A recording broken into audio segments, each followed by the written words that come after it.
June of 2015, I found a lump in my groin and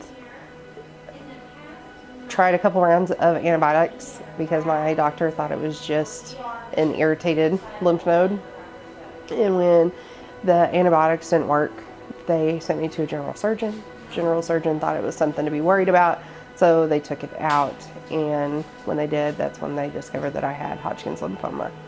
I was stage 3B, which means that you have it in multiple locations. So we thought the largest lymph node was taken out. We were wrong. I had a larger grouping of cells by my kidneys that were, it was larger than the ones in my groin. So I had those spots, and then I also had some under both arms. One of the big things when we found out that I had cancer was telling the kids. I knew that when I told them, they were gonna freak out a little bit because mom doesn't get sick, no mom gets sick. We're, the big tough guy. So initially they did. They're like, oh, mom's gonna die. And after a while, realized, okay, maybe not. But the big thing that I wanted was to stick as close to my routine as I could. So, my son plays baseball. Well, he always played fall baseball, and they both play basketball. And so that was the big thing. My husband wanted us to skip those this year because it does take a lot. We run them to practices and to the games and everything. And I said, no, we're going to do this. So I didn't miss, I think I only missed one game all of baseball season. And I didn't miss any of the basketball games. And there were a lot of days where I was bundled up in like 4 or 5 blankets. But the point was that I was there.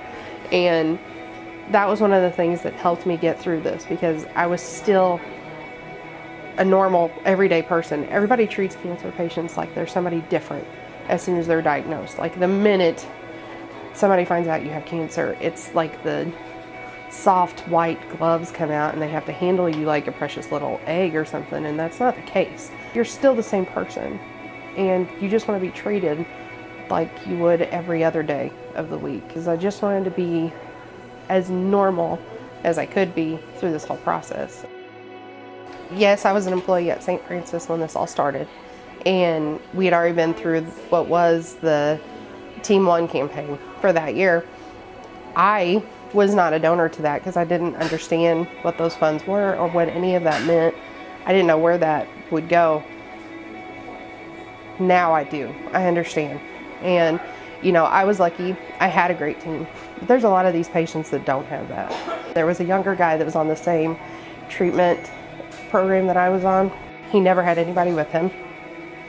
It was just him. He didn't have a support system.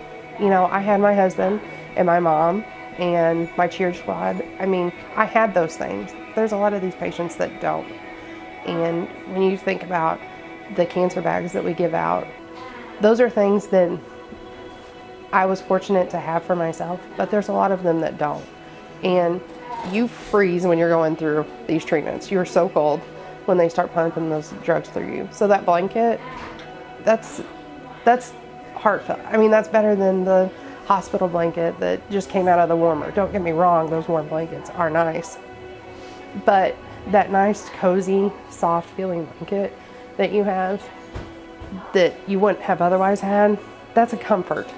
And when you're going through this, every comfort counts. If I could say anything to the nurses and the providers, is just keep that mentality that these are just the same people that you would see out on the street. Treat them like you treated me, which was amazing. The care and the love that I got here is what made a big difference in my treatment process, and the fact that I was able to overcome what I had to go through.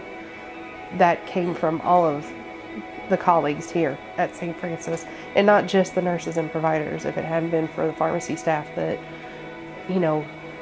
were constantly cheering me on to get through this. Stacy and Michelle and Denitra were amazing every time I was in here, and did everything in their power to make sure that that treatments went smooth, and that if I needed something, I had it. The providers are amazing. They go above and beyond looking for clinical trials or other options so that it's not so bad for their patients.